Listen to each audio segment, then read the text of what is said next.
Hi friends, since we talked about seeds and how flowers grow today, we're going to read the book The Tiny Seed by Eric Carle, written by and illustrated by Eric Carle. He's the same author who did Brown Bear. It is autumn. A strong wind is blowing. It blows flower seeds high in the air and carries them far across the land. One of the seeds is tiny, smaller than any of the others. Will it be able to keep up with the others? And where are they all going? One of the seeds flies higher than the others. Up, up, up it goes. It flies too high and the sun's hot rays burn it up, but the tiny seed sails on with the others. Another seed lands on a tall and icy mountain. The ice never melts and the seed cannot grow.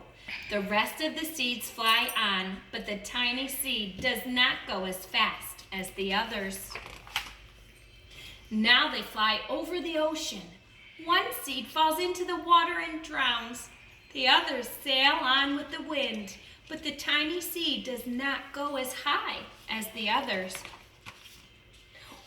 One seed drifts down onto the desert. It is hot and dry, and the seed cannot grow. Now the tiny seed is flying very low, but the wind pushes it on with the others. Finally, the wind stops and the seeds fall gently down on the ground. A bird comes by and eats one seed. The tiny seed is not eaten.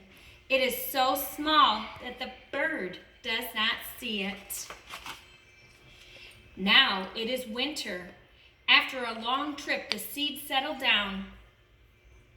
They look just as if they're going to sleep in the earth.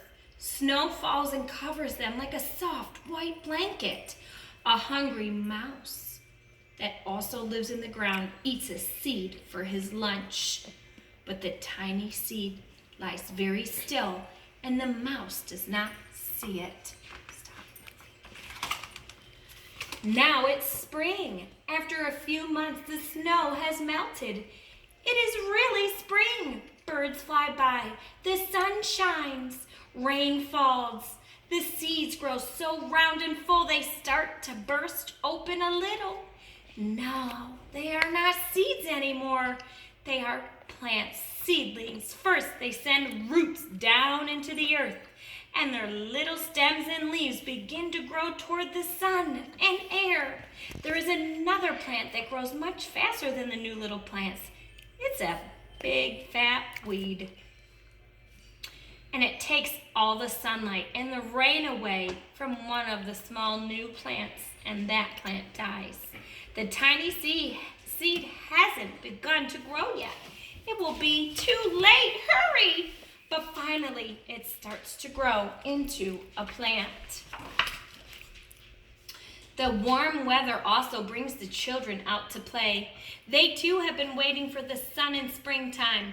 One child does not see the plants as he runs along. Oh, he breaks one. Now it can't grow anymore.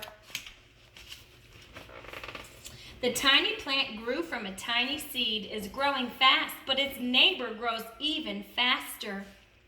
Before the tiny plant has 3 leaves, the other plant has 7. And look, a bud, and now even a flower. But what is happening? First there are footsteps, then a shadow looms over them, then a hand reaches down and breaks off the flower. A boy has picked a flower to give it to his friend. Now it's summer. Now the tiny plant from the tiny seed is all alone. It grows on and on. It doesn't stop. The sun shines on it and the rain waters it. It has many leaves. It grows taller and taller. It is taller than the people. It is taller than the trees. It is taller than the houses. And now a flower grows on it. People come from far and near to look at this flower. It is the tallest flower they have ever seen. It is a giant flower. All summer long, The birds and bees and butterflies come visiting. They have never seen such a big and beautiful flower.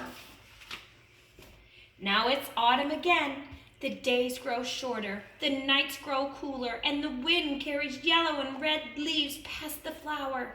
Some petals drop from the giant flower and they sail along with the bright leaves over the land and down to the ground. The wind blows harder. The flower has lost almost all of its petals. It sways and bends away from the wind, but the wind grows stronger and shakes the flower. Once more the wind shakes the flower, and this time this flower seed pod opens, and out come many tiny seeds that quickly sail far off in the wind. The end, friends. Have a wonderful day.